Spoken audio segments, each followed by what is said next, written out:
Anwar's reformist image tarnished by alleged JAC minutes leak.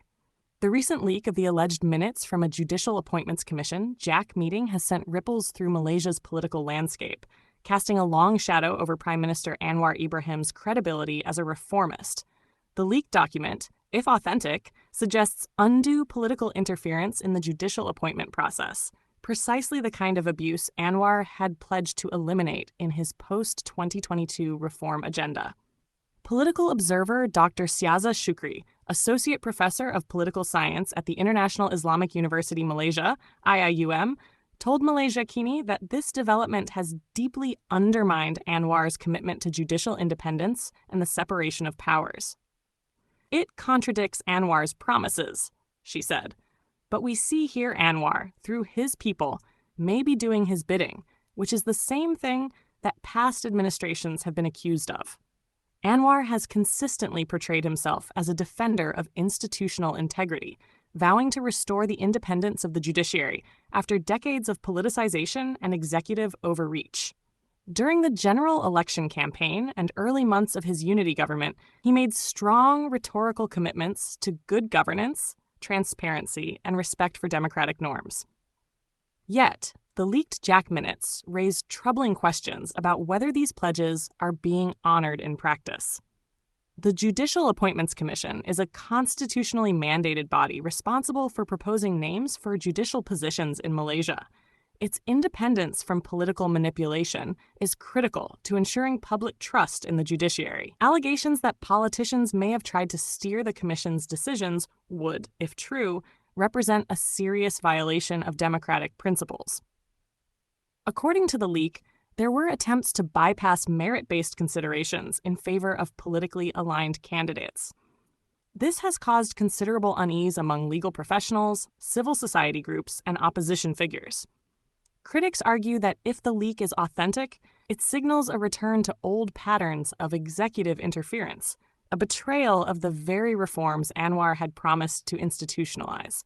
Dr. Syaza warned that Anwar's silence or inaction on the matter would only deepen public skepticism.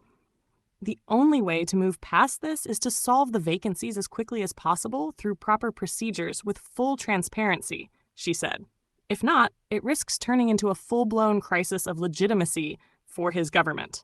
Calls for Anwar to come clean and clarify the government's role, if any, in the alleged manipulation have grown louder. The Bar Council, human rights advocates, and even some members of the ruling coalition have urged for a thorough and independent investigation. Anything less, they argue, would undermine not only the judiciary, but the entire reformist project that propelled Anwar into power. At a time when Malaysia's democratic institutions are still healing from years of instability and backdoor power transitions, this controversy could not have come at a worse time. Anwar's administration is already facing criticism over the slow pace of institutional reform and a perceived reluctance to challenge entrenched elites. The leak, whether substantiated or not, feeds into a growing narrative that the promised new Malaysia is being sacrificed at the altar of political convenience. With judicial vacancies still unfilled and public confidence wavering, Anwar must act decisively. His credibility and the future of judicial independence in Malaysia may depend on it. Bila Ketua Hakim Negara kata ada campur tangan politik dalam sistem kehakiman, itu bukan isu kecil. Itu loceng amaran untuk kita semua.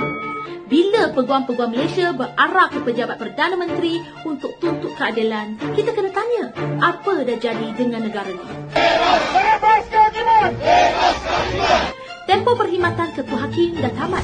Tiada lanjutan, tiada lantikan baru, tiada penjelasan rasmi.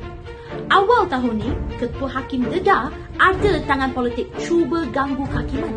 Siapa? Kenapa takut sangat dengan sistem kehakiman yang bebas? Lagi serius, minit mesyuarat pelantikan Ketua Hakim Negara bocor. Nama-nama calon tersebar, termasuk seorang yang masih junior dan terpalit skandal sorok Kitab Adana Najib.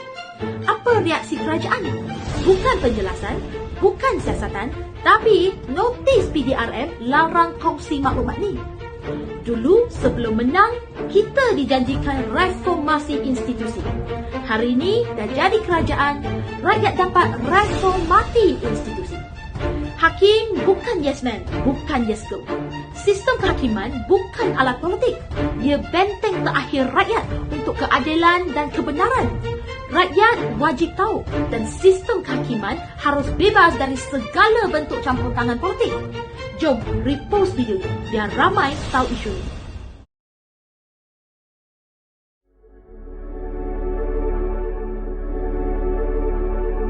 A heartfelt light. To every soul whose hand did give, you've helped me dream, helped me live. In darkest hours your light came through, with hearts so kind, so pure, so true. Your gifts, like stars in deepest night, have steered me gently toward the light. Each coin, each word, each silent prayer, a thread of hope, so rich, so rare. My eyes once dimmed, now seek the skies, and slowly, clearer visions rise. Because of you, I dare to see the world again. Its grace, its plea. Your compassion's flame will not just stay with me alone. It lights the way for others wandering through despair to feel the warmth of selfless care. You've shown what love in action means, in quiet ways through giving scenes. You've built a bridge from soul to soul and made the broken feel more whole. So let this thanks rise like a song, a melody both soft and strong. May your example gently call more hearts to rise to give. To fall into the joy of lifting pain, of planting hope where none remains. Your kindness walks beside me still, a light, a love, a living will.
Don't forget to hit that subscribe button to show your support.